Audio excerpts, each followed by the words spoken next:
5. El milagro de la creación. Embriología. Entre las distintas ciencias que actualmente consideran la vida del individuo, la embriología reviste particular interés. En todas las épocas, los pensadores se han impresionado ante el maravilloso hecho de que un ser que antes no existía, poco a poco se convirtiera en un hombre o una mujer destinado a tener una inteligencia y pensamiento propios. ¿Cómo ocurre? ¿Cómo se forman sus órganos tan complejos y maravillosos? ¿Cómo se forman los ojos y la lengua que permite hablar, y el cerebro y todas las infinitas partes del organismo humano? A principios del siglo XVIII, los científicos, o mejor los filósofos, creían en una preformación y pensaban que en la célula huevo debía existir un minúsculo hombre o mujer ya hecho, tan pequeño que no podía verse, pero existente y destinado a crecer. Se suponía que lo mismo ocurría en los mamíferos. Dos escuelas, la de los animalculistas y la de los ovistas, discutían sobre si el minúsculo individuo se hallaba presente en la célula germinal del hombre o de la mujer, y se produjeron eruditas disputas. El doctor G. F. Wolf, utilizando el microscopio recién inventado, se propuso ver lo que sucedía realmente en el proceso creativo y empezó a estudiar la célula germinal en el huevo fecundado de pollo. Llegó a la conclusión, formulada en su Teoría Generalinis, que no preexiste nada, de que el ser se construye por sí mismo, y describió su formación. La célula germinal se divide en dos partes, las cuales se dividen en 4, y el ser se forma por la multiplicación de las células. Los sabios, que discutían sobre la localización de la preexistencia, se rebelaron, se ofendieron, clamaron la ignorancia, la herejía, y la situación de Wolf se hizo tan delicada que el fundador de la embriología fue expulsado de su país.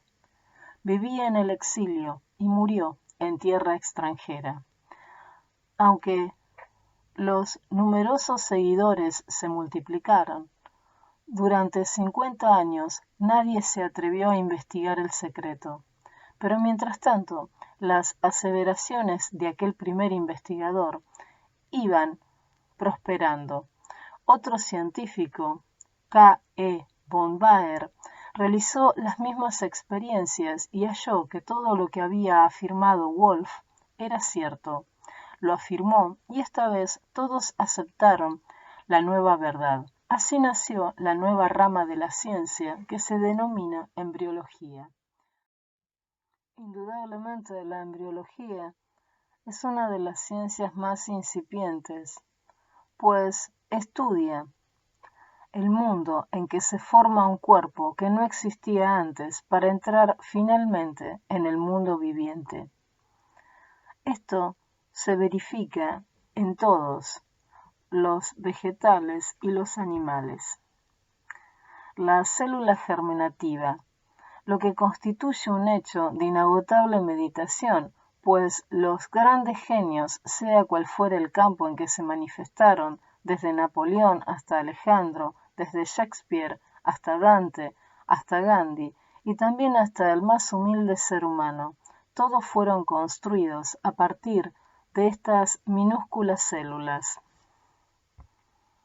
Observando la célula germinativa con un potente microscopio, resulta que contiene cierto número de corpúsculos, los cuales, debido a que son fácilmente tingibles por medios químicos, recibieron el nombre de cromosomas. Su número difiere según las especies. En la especie humana, los cromosomas suman 48. Otras especies contienen 15, otras 13, es decir, que el número de cromosomas constituye un carácter distintivo para la especie. Se pensó que estos cromosomas eran los depositarios de la herencia. Recientemente, nuevos microscopios de mayor potencia, llamados ultramicroscopios, han permitido ver que cada cromosoma es una especie de cajita que contiene una cadena o serie compuesta por unos 100 granos pequeñísimos. Los cromosomas se abren, se liberan los granos y la célula queda depositaria de unos 4.000 corpúsculos llamados genes. La palabra gen implica la idea de germinación y se ha acordado que se podía interpretar instintivamente que cada gen puede llevar consigo la herencia de un detalle, por ejemplo, la forma de la nariz, el color de los cabellos. Resulta claro que esta visión científica de la verdad no es tan solo obra del microscopio, sino que debe mucho a la inteligencia del hombre, que no solo recibe las impresiones para fotografiarlas en la mente, sino que también las emplea como estímulo para su imaginación. Mediante la imaginación, es decir, gracias a una inteligencia que ve más allá de las cosas, puede reconstruir. Este poder humano proporciona a todas las ciencias y los descubrimientos el impulso que les permite progresar. Reflexionando sobre las revelaciones aportadas por el estudio de la génesis de los seres, advertimos cuán mística resulta la árida constatación científica, porque la célula, hasta el punto de resultar invisible, contiene en sí misma la herencia de todos los tiempos. En esta pequeñísima manchita se halla en potencia toda la experiencia humana, toda la historia del género humano. Antes de que ningún cambio visible en la célula primitiva existiera y de que ésta inicie su trabajo de segmentación, ya se ha producido una combinación entre los genes. Entran en una especie de lucha de competición y se opera una selección, pues no todos los genes que contiene una célula se hallan comprometidos en la construcción de un nuevo ser. Solo algunos ganan esta competencia, son los portadores de los caracteres dominantes, mientras que los demás no se manifiestan y son los portadores de los caracteres recesivos. Este misterioso hecho que ocurre como preparación del trabajo creativo de la célula germinativa fue ilustrado como hipótesis científica por Mendel. Realizó su famoso experimento innovador estudiando el cruzamiento de una planta de flores rojas con una de la misma familia de flores blancas, y luego sembró las semillas de la nueva planta. Surgieron 3 plantas con flores rojas y una con flores blancas. Los genes de color blanco prevalecieron en 3 plantas, en las cuales al mismo tiempo los genes de color blanco fueron recesivos. Se pudo demostrar que esta lucha de selección entre los caracteres se produce según las leyes matemáticas de las combinaciones. Los estudios ulteriores se han complicado con la hipótesis matemática de las combinaciones de los genes, pero la conclusión es que se puede obtener un individuo más o menos hermoso, más o menos fuerte o débil, según las circunstancias de sus genes. A estas distintivas combinaciones se debe el hecho de que cada ser humano sea distinto de todos los demás. Incluso en una misma familia, entre hijos nacidos de los mismos padres, se observan numerosas diferencias de belleza y fuerza física, desarrollo intelectual, etc. Actualmente se estudian con particular interés las circunstancias que pueden hacer prevalecer los caracteres mejores, lo cual ha hecho nacer una nueva ciencia, la eugenesia.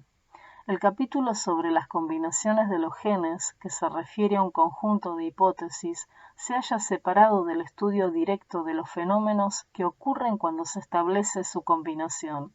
Es entonces cuando se inicia el verdadero proceso embriológico de la construcción del cuerpo.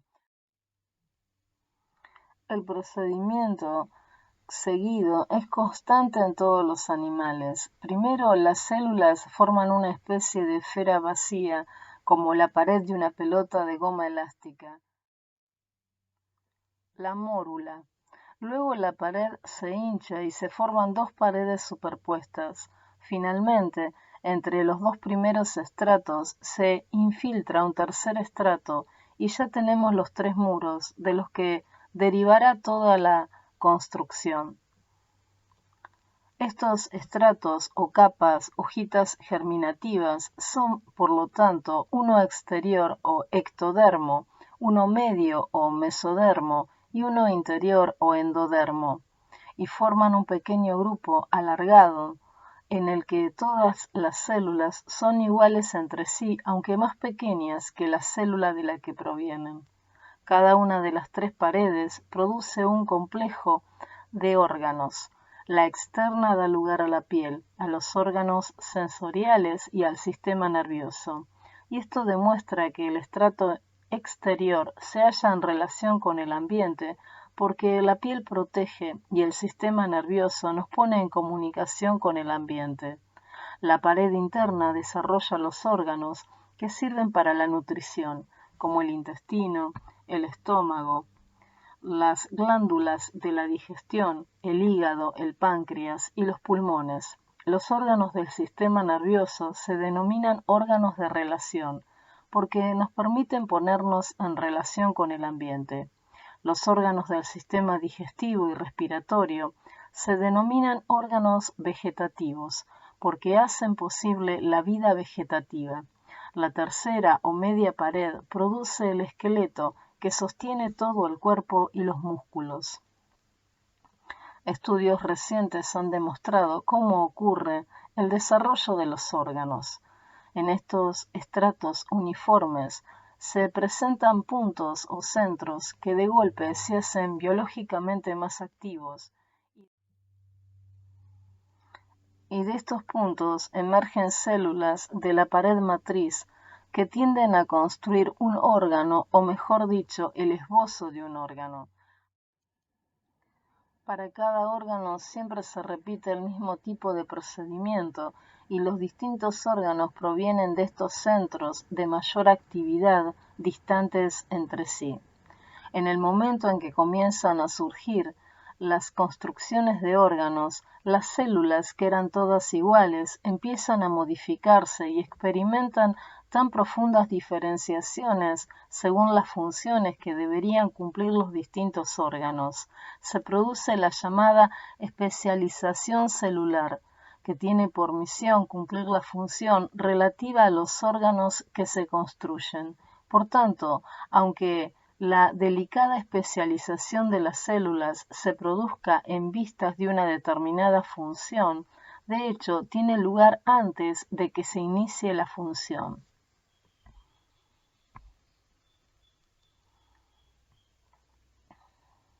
Las células nerviosas son las más evolucionadas, las más importantes e insustituibles. Siempre se hallan presentes en el puesto de mando con sus filamentos larguísimos que se alejan cual hilos telegráficos, comunicando uno y otro continente. Lo que interesa son las profundas diferencias entre las células, pues todas provienen de células iguales, pero preparándose para sus diversos oficios, se modifican para adaptarse a un trabajo que nunca han realizado. Y cuando se han transformado de acuerdo con la finalidad particular del órgano del que forman parte, ya no son susceptibles de mutación alguna. Una célula del hígado nunca podrá transformarse en una célula nerviosa, es decir, que para realizar un determinado trabajo no han tenido que prepararse, sino transformarse. ¿Acaso no ocurre lo mismo en la sociedad humana? Existen, por así decirlo, grupos particulares de hombres que constituyen los órganos de la humanidad. Al principio cada individuo cumple muchas funciones y así ocurre en la sociedad primitiva, cuando los individuos son pocos y cada uno debe dedicarse a todos los trabajos sin especialización. La misma persona es albañil, médico, carpintero, en fin, todo. Pero cuando la sociedad evoluciona, el trabajo se especializa, cada uno escoge un tipo de trabajo y se compromete hasta el punto de que ese trabajo solo lo puede realizar éste y ninguno más. El aprendizaje no significa solo aprender una técnica, sino dedicarse, sujetarse a una formación psíquica necesaria para el cumplimiento de esa profesión. Casi podemos afirmar que el estado caótico del mundo actual se debe a que todavía no se ha desarrollado lo que debería corresponder a ese órgano rector del cuerpo humano. A causa de la carencia de esta función especial, no hay nada que actúe sobre el cuerpo social en su conjunto y dirija armónicamente toda la sociedad. La democracia es la forma más evolucionada de organización de nuestra civilización y permite a todo el mundo elegir sus propios dirigentes por medio de las elecciones. Si esto ocurriera en el campo de la embriología, resultaría un absurdo inconcebible, porque si cada célula debe estar especializada, tanto más especializada debe estar la célula que dirige las funciones del conjunto. El trabajo directivo es la tarea más difícil y exige más especialización que ninguna otra. No se trata, por tanto, de ser elegido, sino de resultar idóneo y apto para el trabajo. Quien deba dirigir a los demás, antes tiene que haberse transformado a sí mismo. No puede ser cabeza y guía si no se ha forjado esta función. Este principio, que va desde la especialización a la función, atrae nuestro pensamiento, tanto más cuanto parece ser el plano adoptado por la naturaleza en todas las ramas de la vida. Es el mismo plano en que se sitúa la naturaleza creadora, pero en los órganos vivos este hecho se manifiesta en las maravillas de su realización. Por ello, la embriología puede indicarnos algunos caminos a seguir y ofrecernos muchas inspiraciones. Así resume Huxley los milagros del embrión. El paso de la nada al cuerpo complejo de la individualidad es uno de los constantes milagros de la existencia. Solo una razón puede explicar que no nos quedamos maravillados por la grandeza de este milagro, y es el hecho de que esto se repite ante nuestros ojos como parte de la existencia cotidiana. Si observamos cualquier animal, un pájaro o un conejo, o cualquier otro vertebrado, vemos que está compuesto de órganos extraordinariamente complicados en sí mismos. Maravilla ver cómo estos órganos complejísimos se hallan estrechamente conectados entre sí. Si consideramos el sistema circulatorio, descubrimos un sistema de drenaje tan sutil, complejo y completo que no puede compararse a ningún sistema inventado por la civilización más avanzada. También el servicio de la inteligencia, que recoge las impresiones del ambiente percibidas gracias a los órganos de los sentidos, es tan maravilloso que no puede compararse a ningún instrumento moderno. ¿Qué mecanismo podría equipararse a un ojo o a un oído? Si estudiamos las reacciones químicas que tienen lugar en el cuerpo, advertimos la existencia de laboratorios de extrema precisión, donde se tratan y desarrollan sustancias, las cuales se unen con otras sustancias, produciendo reacciones que a veces no logramos reproducir en nuestros laboratorios más equipados.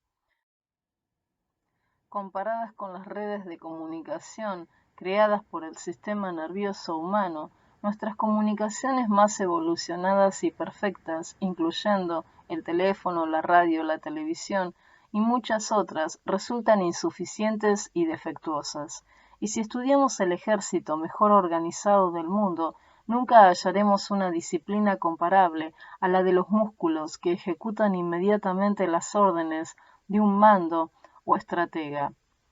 Servidores dóciles se ejercitan para un trabajo especial, entrenándose particularmente para estar preparados para ejecutar cualquier orden que llegue. La idea de que estos complejos órganos de comunicación, músculos, nervios, que penetran hasta la última célula del cuerpo, provienen todos de una célula única, la célula primitiva esférica, nos hace sentir toda la maravilla de la naturaleza. 6. Embriología, comportamiento. Las fases sucesivas del desarrollo embrional se repiten en todos los animales y en el hombre.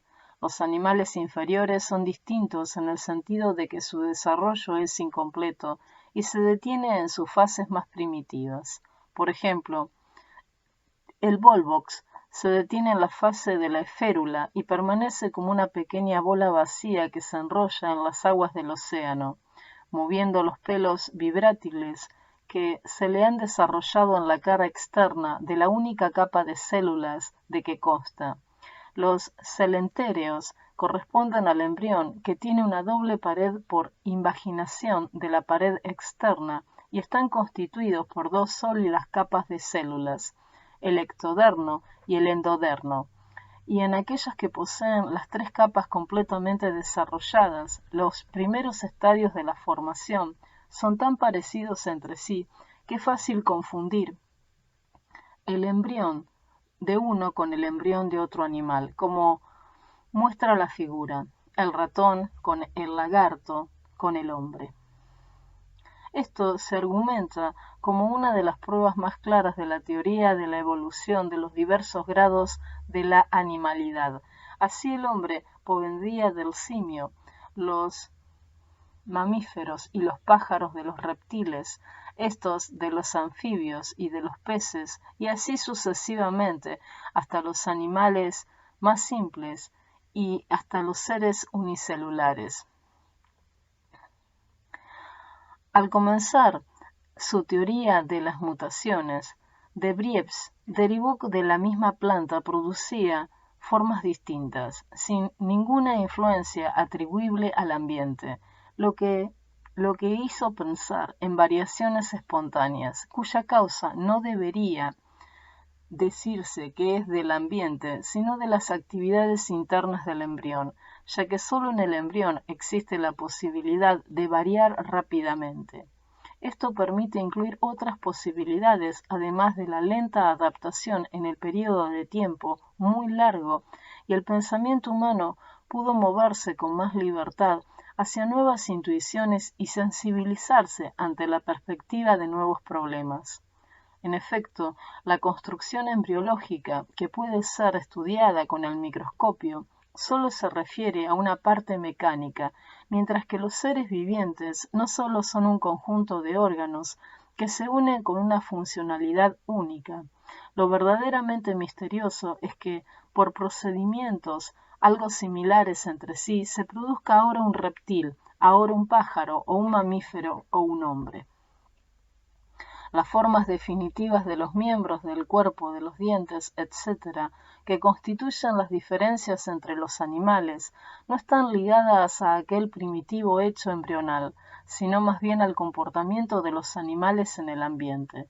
Y entonces surge la idea de un plano constructivo único en la naturaleza, un solo método de construir, como ocurre en el hombre que construye los más diversos edificios, simples o monumentales, pero que siempre empieza acumulando los elementos, piedras, etc., sobre los cuales edificará los muros, etc., por lo que determina la diferencia definitiva, los detalles y los ornamentos, es el uso a que se destinan estos edificios. Sin embargo, lo más importante es que la embriología pudiera salir de la fase de las abstracciones teóricas, es decir, que no solo inspirara confrontaciones de teorías, sino que también abriera una vía práctica de experiencias, progresando en esta dirección hasta la construcción de una ciencia que puede tener aplicaciones prácticas.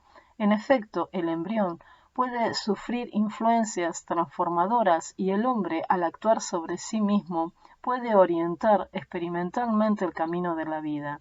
Por medio de los genes y de sus combinaciones, se pudo inferir en la herencia vegetal y luego en la animal, con resultados de gran importancia. Así comenzó a desarrollarse un interés inmenso y vastísimo, no ya académico, sino de valor práctico.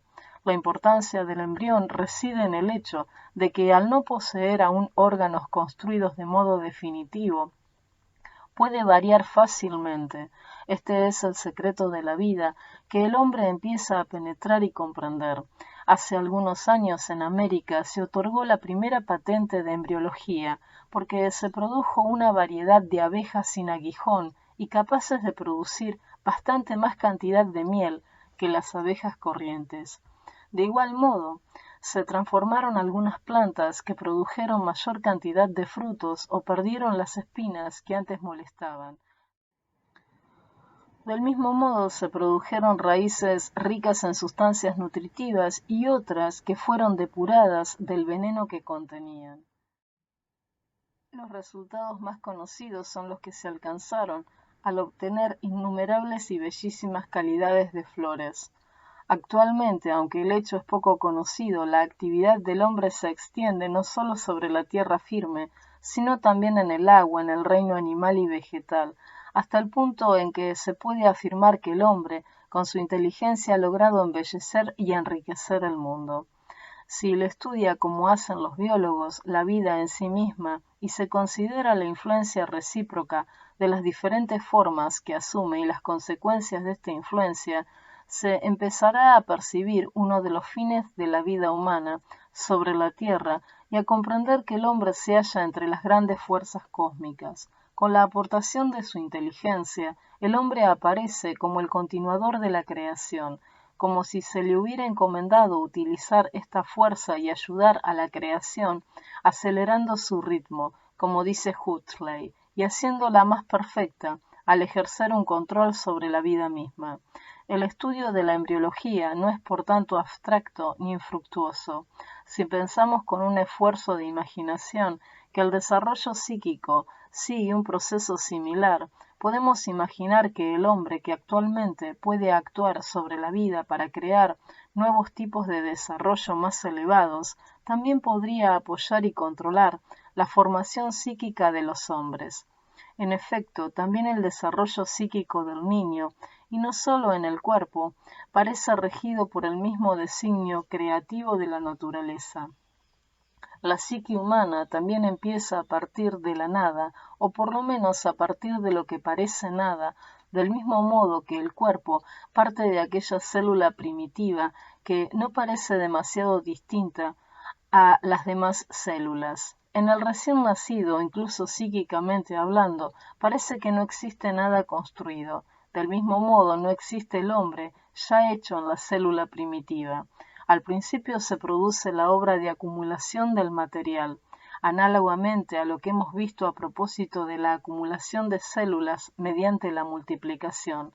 En el campo psíquico, esta actividad de acumulación opera gracias a lo que he llamado la mente absorbente.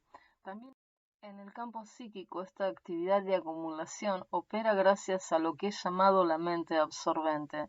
También en el campo psíquico, los órganos se construyen alrededor de un punto de sensitividad. Los puntos de sensitividad se producen enseguida y poseen una actividad tan intensa que los adultos no puedan recrear en sí mismos ni imaginar algo parecido. Lo hemos indicado ilustrando la conquista del lenguaje a partir de estos puntos de sensitividad que no se desarrolla la psique, sino los órganos de la psique. También en este campo cada órgano se desarrolla independientemente del otro. Así se determina el lenguaje, la capacidad de calcular las distancias, de orientarse en el ambiente, de mantenerse erguido sobre las piernas y otras formas de coordinación. Cada una de esas facultades desarrolla un interés independiente de los demás, y este punto de sensitividad es tan agudo que conduce al individuo a una serie de acciones. Ninguna de estas sensitividades ocupa todo el periodo de desarrollo. Cada una tiene una duración suficiente para asegurar la construcción de un órgano psíquico. Cuando el órgano ya está formado, la sensitividad desaparece, pero durante este periodo actúan energías tan fuertes que no podemos ni imaginar, porque las hemos perdido hasta el punto de que ni siquiera podemos recordarlo. Cuando todos los órganos se hayan preparados, se unen entre sí para formar lo que llamamos la unidad psíquica. El mismo De Vries, que enunció la teoría de las mutaciones, descubrió en un insecto la presencia de estas sensitividades temporales que tenían por objeto guiar al insecto inmediatamente después del nacimiento hacia actividades que aseguraban su supervivencia y su desarrollo. Este segundo descubrimiento condujo a los estudios biológicos y psicológicos sobre distintos animales y dedujo una cantidad de teorías defendidas con ardor por diferentes grupos de estudiosos hasta que entre el tumulto caótico de las innumerables hipótesis, un psicólogo americano, Watson, intentó saber radicalmente aquella situación. Dejemos a un lado las cosas que no podemos verificar, propuso, y atengámonos a los hechos seguros. El comportamiento de los animales es seguro. Tomémoslo, pues, como base para nuevas investigaciones. Partió de las manifestaciones externas como guía para profundizar con mayor seguridad los fenómenos de la vida y empezó a dirigirse al comportamiento humano y a la psicología del niño como hechos más fáciles de comprender directamente. Sin embargo, consideró que en el niño no hay trazas de un comportamiento establecido y confirmó que no existen instintos ni herencias psicológicas y que los actos del hombre son debidos a una serie de reflejos superpuestos en planos cada vez más elevados. Así surgió y se propagó en América la teoría del comportamiento, la cual, no obstante, suscitó oposiciones y críticas por parte de los que consideraron que la teoría era prematura y superficial, pero el interés que despertó impulsó a dos científicos norteamericanos a verificar y estudiar el comportamiento con nuevas investigaciones sistemáticas basadas en sólidos laboratorios experimentales. Se trata de Cogill y Hessel. El primero realizó nuevas investigaciones de embriología con el intento de aclarar la cuestión del comportamiento. Hessel se propuso investigar sistemáticamente el desarrollo del niño, fundando el famoso laboratorio de psicología que actualmente todos siguen con interés. En 1929 se hizo público el descubrimiento realizado por el biólogo de Filadelfia, Cogill, que había estudiado durante muchos años el desarrollo embrional de un solo tipo de animal, una especie inferior de anfibio, el ambliostoma, el cual era particularmente apto para la investigación, dada su simplicidad de estructura. Estudió durante muchos años porque los hechos observados aparentemente contrastaban demasiado con las convicciones de la biología actual. Pero continuaba constatando, incluso repitiendo siempre con exactitud las mismas investigaciones. El hecho de que los centros nerviosos del cerebro se desarrollaban antes de que se desarrollaran los órganos que el cerebro debía regir, los centros de la visión antes que los nervios ópticos. ¿Por qué los centros que deberían formarse antes de la fundación eventual del órgano en el ambiente y que en consecuencia deberían formarse después por herencia embrional, se presentaban en cambio no solamente antes que los órganos, sino también antes que la comunicación con los mismos? Los investigadores de Cogill fueron una gran aportación para el estudio de los hechos reales del comportamiento de los animales y además pusieron de relieve una idea insospechada, a saber que el hecho de que los órganos se desarrollen después de los centros está encaminando precisamente a permitirles asumir una forma en correspondencia con los servicios que luego deberán cumplir en el ambiente. Como consecuencia de ello, no solo se deduce el hecho de la herencia del comportamiento, análoga a la herencia de los instintos, sino también la idea nueva de que la forma de los órganos se forja según el esbozo del comportamiento en el ambiente. En efecto, en la naturaleza se constatan admirables correspondencias entre la forma de los órganos y los oficios que realiza el animal en el ambiente, incluso cuando estos no siempre le reportan un beneficio.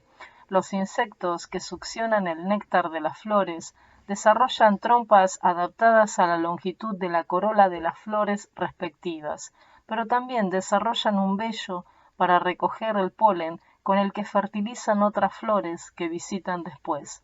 El oso hormiguero tiene una boca tan pequeña que solo permite la salida de una lengua vermiforme y cubierta de una sustancia pegajosa para recoger las hormigas, etc. Pero ¿por qué ocurre esto en los animales? ¿Por qué uno debe rastrear y el otro debe saltar o trepar? ¿Y por qué uno come solo hormigas y el otro se adapta a una flor determinada? ¿Y por qué algunos comen seres vivos y en cambio otros solo comen repugnantes cadáveres? Y algunos hierbas, troncos o el humus de la tierra. ¿A qué se debe la gran variedad de especies distintas? ¿Por qué deben tener un comportamiento fijo y tan diferente uno de otro? ¿Por qué uno tiene instintos agresivos y feroces y otro es tímido y miedoso? ¿Acaso el objeto de los seres vivientes no es solo sobrevivir, vencer en la lucha por la existencia, intentando conquistar del ambiente el mejor medio que pueda servir para el propio bienestar, con una libertad de elección, como explicaba el evolucionismo darwiniano? El impulso vital no siempre avanza solo para alcanzar sucesivos perfeccionamientos en una sucesión de formas. Por tanto, ni siquiera el perfeccionamiento puede considerarse como el verdadero fin de la vida. Ideas de revolucionaria fuerza innovadora. Desde el nuevo punto de vista, los fines de los seres vivientes, más bien, parecen hallarse en relación con las funciones necesarias para el ambiente, como si los seres vivientes fuesen casi agentes de la creación, encargados de cumplir solo determinados trabajos, como si fueran el siervo de una casa o los empleados de una gran empresa. La armonía de la naturaleza en la superficie del globo se alcanza mediante el esfuerzo de los seres vivientes, que realizan cada uno su cometido. Los comportamientos también corresponden a este objetivo, por tanto estos se extienden más allá de las meras necesidades vitales de la especie. ¿Qué pensar entonces de las ideas sobre la evolución que durante tanto tiempo detentaron la autoridad exclusiva en el campo científico? ¿Deben rechazarse? No, pero ahora se extienden hasta límites más amplios. En realidad, no se puede considerar exclusivamente la evolución en su antigua formulación lineal, o sea, como sucesivos procesos hacia un fin de perfeccionamiento indefinido. Actualmente, la visión de la evolución se extiende ampliándose hasta un terreno bidimensional e incluyendo las correspondencias funcionales, incluso directas o lejanas, entre los diversos trabajos de los seres vivientes. Estas relaciones no se deben entender como una ayuda recíproca directa, sino como funciones especialmente dirigidas hacia una finalidad universal referida al ambiente, hacia el conjunto de la naturaleza. El orden resultante de todo ello proporciona a todos los elementos lo necesario para la propia existencia. Los geólogos ya habían constatado a fines del siglo pasado que la vida también podía tener una función destinada a la Tierra. Por ejemplo, en tiempos de Darwin, fue un geólogo, Liesel, quien ilustró la sucesión real de las especies a lo largo de las épocas geológicas, estudiando los restos animales en la estratificación de las rocas. De ese modo dio una idea de la antigüedad de la vida sobre la Tierra.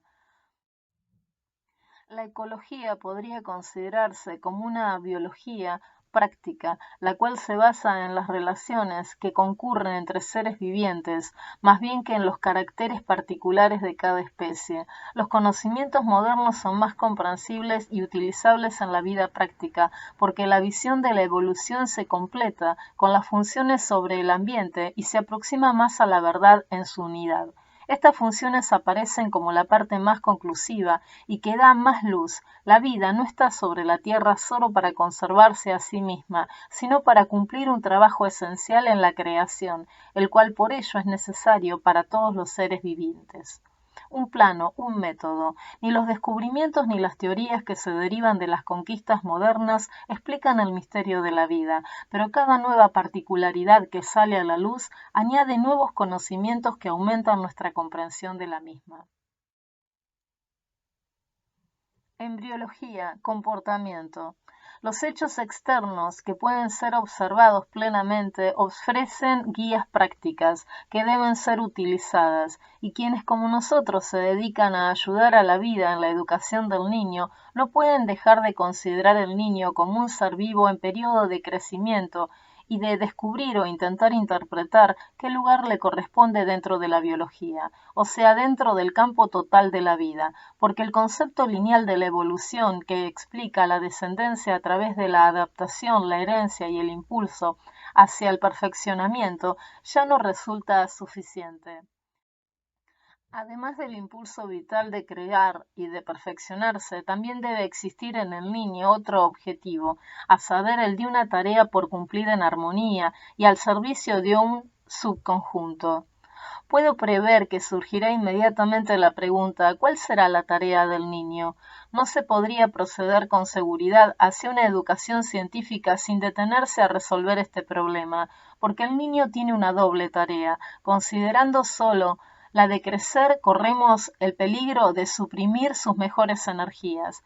Puede concluirse que el niño en su nacimiento trae potencialidades constructivas que deben desarrollarse a expensas del ambiente. Viene de la nada en el sentido de que no tiene cualidades psíquicas ni capacidades motrices preestablecidas, pero lleva en él potencialidades que determinan su desarrollo, tomando los caracteres del ambiente que lo rodea. Hasta nada del recién nacido es comparable a la otra nada aparente que es la célula germinativa. Realmente se trata de una idea difícil de admitir. Wolff suscitó gran asombro en su época precisamente porque demostró que el cuerpo viviente se construye a sí mismo y que no existe una preformación del mismo, tal como creían los filósofos de la época. En el caso del niño nos maravilla la idea de que el recién nacido no lleva en sí mismo ninguna de las adquisiciones de su raza, de sus padres, y que debe construírselo todo él mismo, hecho que sucede en cualquier caso en las razas más diversas, tanto en las más primitivas como en los pueblos más civilizados y en cada rincón de la tierra, y siempre es el mismo ser inerte, vacío, insignificante. Pero en él existe un poder global, una esencia humana creativa, que lo impulsa a formar el hombre de su tiempo, de su civilización, y en su facultad absorbente procede según las leyes de crecimiento que son universales para toda la humanidad. Su tarea es la de realizar el presente de una vida que se halla en evolución, que se pierde en centenares y millares de años en el pasado de su civilización y que tiene ante sí un porvenir de millares y quizá millones de años, es decir, un presente que no tiene límites en el pasado ni en el futuro y que nunca es igual a sí mismo. Resulta difícil realizar esta división de funciones necesaria entre el niño y adulto en su único fenómeno de progreso que encuentra cerrada la puerta de la transmisión hereditaria de los caracteres. La neutralidad del niño, la indiferencia biológica para asumir cualquier cosa que se encuentra a su alrededor y hacer de ella los caracteres de su personalidad, impresiona como una prueba real de unidad en el género humano. En la conquista de esta verdad, lo que precisamente en los últimos años ha incitado a reemprender estudios sobre grupos humanos menos evolucionados para hallar pruebas del sorprendente fenómeno. La doctora Ruth Benedict relata en su reciente publicación que una misión francesa de estos estudios etnológicos se había instalado en la Patagonia, donde aún existen razas consideradas como las más primitivas que sobreviven actualmente, las cuales permanecen en un nivel y presentan formaciones globales similares a las de la edad de piedra. Aquella gente, asentada por el hombre blanco, huyó al verlo, pero en su huida el grupo de patagones olvidó una niña recién nacida. La niña fue recogida por la misión y hoy es una chica inteligente que habla 2 lenguas europeas, lleva vestidos occidentales, es católica y estudia biología en la universidad. En el transcurso de 18 años prácticamente ha pasado de la edad de la piedra a la era atómica. Por tanto, en el principio de la vida el individuo puede realizar tales prodigios sin fatiga, de modo inconsciente. La absorción de los caracteres es un hecho vital que recuerda el hecho físico del mimetismo. el cual es raro, pero no es tan excepcional como se creía antes. Cada vez se encuentran más fenómenos de mimetismo, tanto que se encomendó al Museo Zoológico de Berlín que preparara una muestra, pero el fenómeno del mimetismo es uno de los caracteres de defensa, que consiste en absorber en el propio cuerpo las apariencias del ambiente. Es el caso de la piel blanca del oso polar, de la forma de hoja de algunas mariposas, de la apariencia de palito o tallo verde de otros insectos, o de la forma plana o la apariencia arenosa de algunos peces. El hecho de reproducir en sí mismo los caracteres del ambiente es independiente de la historia de los mismos, ni depende tampoco del conocimiento de estos caracteres. Muchos animales solo conservan tales o cuales aspectos y caracteres del ambiente, otros los absorben. El ejemplo vital puede ayudar a comprender el fenómeno psíquico que ocurre en el niño, aunque sea de otro tipo.